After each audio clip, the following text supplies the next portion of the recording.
Yo, what is up, guys? It's Pedro here. So the Washington Commanders just released safety Steven Parker, so we're going to talk about that, and I'll give you guys an update, a good update on the Brian Robinson situation. So if you guys are new, make sure to subscribe for Washington and NFL content on the road to 9,000 subscribers, and make sure to turn on your notifications because the next 24 hours or so there are going to be a lot of cuts, and I'll be making videos on all of those. So let's get into it. Okay, so we'll start off with Steven Parker. Like I said in the intro, the Washington Commanders released defensive back Steven Parker. News broke from Jeremy Fowler, and then John Keim here says Parker impressed early physical, but would need to keep 6 safeties. Will have other needs that supersede doing so. And keeping 6 safeties just really never made sense. It's really hard to keep 6 safeties. And yeah, so that's why they decided to release him. And I think they're going to keep 5, which are, Cameron Curl, Bob McCain, Percy Butler, Derek Forrest, and then Jeremy Reeves. If you guys watched my video, I made a 53-man roster projection today. I posted it today, and I had them keeping the 5. So we'll see.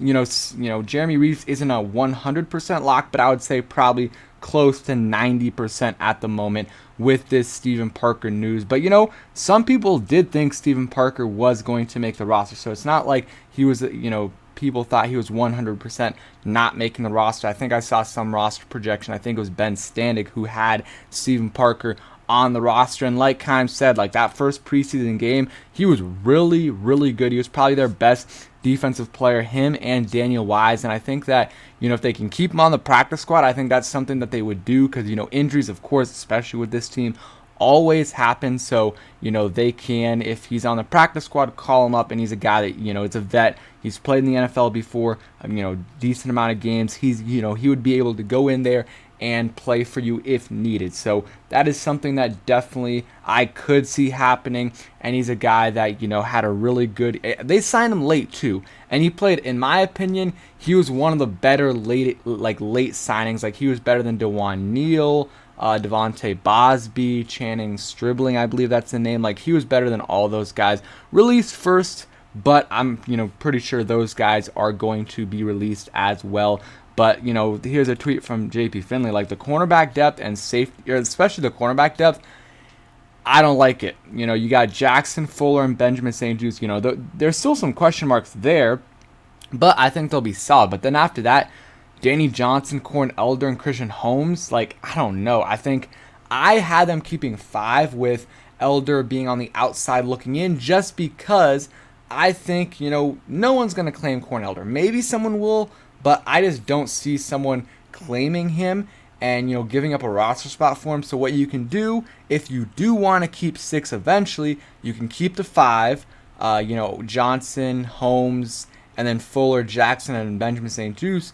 And then once you have to make a move, maybe it's with Brian Robinson or anyone else that's dealing with an injury, and that creates a roster spot, you can bring up a guy like Corn Elder or someone at another position. And I do agree with JP, though, on the safeties. I think they'll keep 5, and I do agree with the linebackers as well. I think it'll be 4, it should be 4 maximum. They don't have, good enough linebackers. Last year they kept 4, and David Mayo didn't even make the roster. This year he's going to be the 3rd linebacker on the team. But I think cornerback, linebacker positions they definitely should look at bringing in some more talent, especially at that cornerback position and linebacker. There's other positions that they could bring in some depth. I think like DN they could bring in some more depth, but cornerback and linebacker specifically needs a lot more depth. And the safety position, I don't really know how I feel about it. I feel good about McCain and Curl. I know a lot of fans don't really love McCain, but I think he's solid, and I think Curl is a really solid player despite his performance in that Chiefs game. But Derek Forrest and Percy Butler are projects, especially Percy Butler. Like, I don't think he's going to have a huge impact year 1. And Derek Forrest, we'll see. And then Jeremy Reeves, same thing. Like, he's not an amazing player. He's a solid player to have at the back end of your roster. But I'm not feeling amazing about the depth at safety, at least right now. Maybe later on in the season or next year when Forrest and Butler develop a little bit more. But they got a lot of raw people on that team. So now let's get into the Brian Robinson news. So got some good news today because yesterday was just kind of a shock.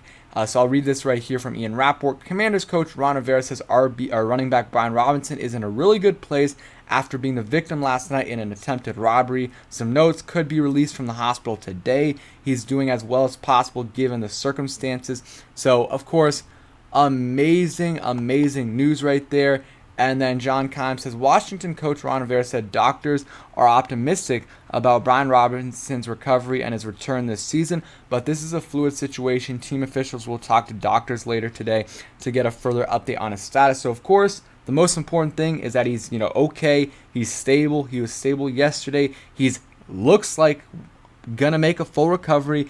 And, in terms of, he is going to be able to get back on the football field, do what he loves, and make a living out of it, So that is important for him especially. And, yeah, so he's going to likely be back this season. But, again, like Keim said, very, very fluid situation.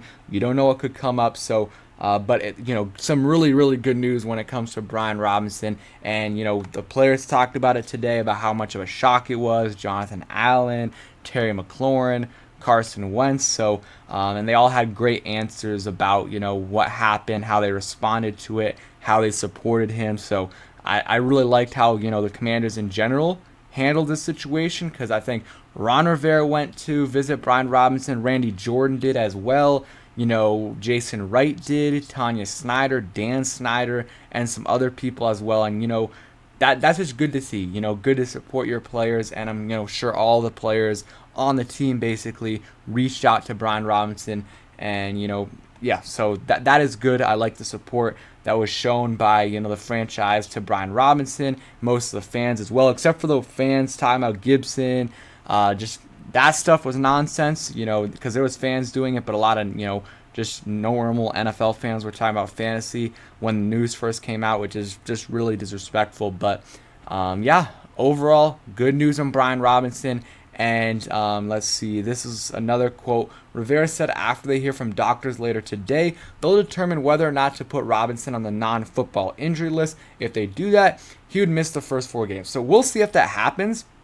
Again, if they do that, he's out for 4 games. And, Gibson would be the lead back, and then McKissick and Patterson. But, we'll see. I, again, have no idea the extent of the injuries and, if it was, if he was grazed or, directly shot. I think he was directly shot. But besides that, and I think it was reported by Ian Rappaport. I think it was like in the leg and the glute, but I saw another one where it was the leg and the hip. So who knows? But, all in all, obviously it was a terrible thing what happened to him, but it could have been a lot worse. And when the news came out, I thought it was going to be a lot worse. So it's good that he's going to make a full recovery, it looks like. And, in terms of his sake, he's going to be able to continue playing football the game he loves and make a living for him and his family. So thank you guys for watching. I hope you guys enjoyed the video. If you did, hit that like button, subscribe if you guys are new. And those notifications, turn them on because, going to be posting a ton of videos in the next 24 hours. Peace.